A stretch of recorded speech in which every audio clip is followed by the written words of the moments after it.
markelyang kumbaga iyapi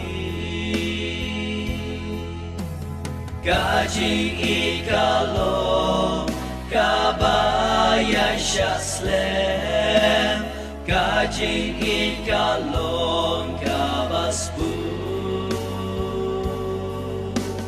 Kane kahukum jongan Bapinnya markelyang kumbaga iyapi Kajing ikamwa burong nilekrau Kampi unlem nilekleu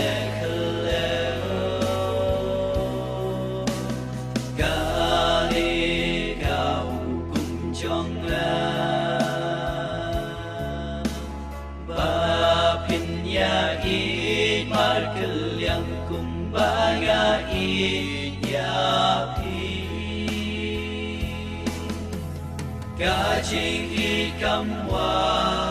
lakanong kelyang Kam khoi khoi bat kam tharai sni Kane kahukum jongan